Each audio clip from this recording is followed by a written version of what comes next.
The extreme cold is icing over Pittsburgh's rivers. Already travel is restricted on the Allegheny, and the Army Corps of Engineers is keeping a close watch. We met up with them today to talk about the challenges of all this cold weather and the dangers for people who get too close. Here's Pittsburgh's Action News 4 reporter Felicity Taylor.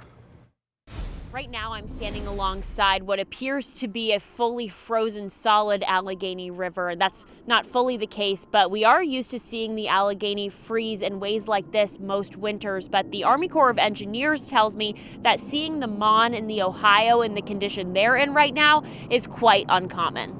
This is exceptional. We are seeing ice formation on the Monongahela River, which of course flows south to north, so typically it's warmer than the Allegheny. Even on the Ohio, we're seeing freezing temperatures and ice formation that we've not seen in quite a number of years. There is still traffic on the Mon and Ohio rivers, just at a lower frequency. That's because the Army Corps of Engineers has kept each of the 22 lock-in dams on the three rivers open. Ice buildup on the gates, ice buildup on the dam, and cause excess weight on the gates to cause issues and breakages.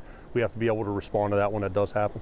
The decreased traffic is mostly because of the ice on the river, not on the lock-in dams.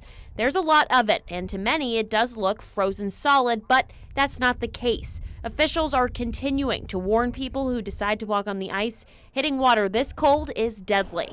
The river is still flowing. Even if you don't see the water, it is still moving underneath the ice. And the ice is under pressure, so it's shifting and reforming. So even though it might look as though the river is solid ice, there could be cracks and fissures, and ice could be moving without you knowing it. At some point, the ice will melt, and then the engineers will take on a different task. If the temperatures rise gradually, the ice will melt and we'll move it through our locks and dams and move it down the Ohio River. Really, if we see a rapid rise in temperature and a lot of rain, that's when we would potentially see high water conditions on our rivers. Covering Allegheny County on Pittsburgh's North Shore, I'm Felicity Taylor, Pittsburgh's Action News 4.